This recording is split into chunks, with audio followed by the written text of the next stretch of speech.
Hi everyone, welcome back to our channel. ఈరోజు మా ఇంట్లో నెల్లూరు చేపల పులుసు ఫస్ట్ టైం ట్రై చేశానండి. టేస్ట్ బాగా వచ్చింది, కానీ ఇది చల్లారిన తర్వాత తింటే ఇంకా టేస్ట్ ఉంటుంది.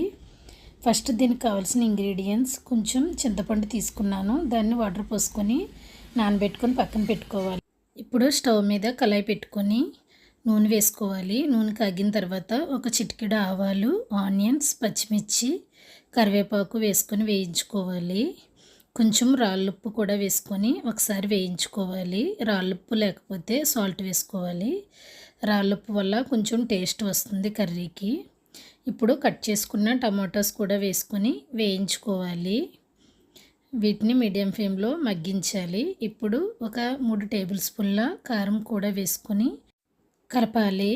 ఇప్పుడు ముందుగా నానబెట్టుకున్న చింతపండుని రసం తీసుకొని వాటర్ పోసి ఇందులో పోసుకోవాలి. ఇప్పుడు మూత పెట్టి కాసేపు మరగనివ్వాలి.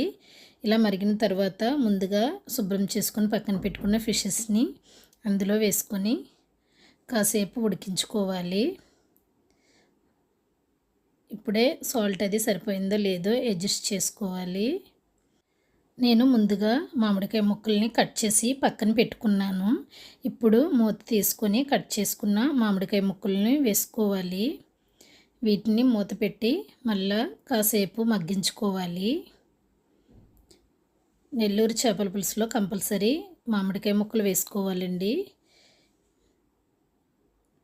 ఇప్పుడు వీటిని కాసేపు మూత పెట్టి మగ్గించుకోవాలి. ఇప్పుడు వేరే స్టవ్ మీద కళాయి పెట్టుకొని చిటికెడు జీలకర్ర, చిటికెడు మెంతులు, చిటికెడు ఆవాలు వేసుకొని దోరగా వేయించుకోవాలి.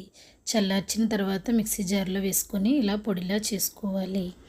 ఇప్పుడు మామిడికాయ ఉడికిన తర్వాత ఈ పొడిని పులుసులో వేసుకొని ఒకసారి కలపాలి.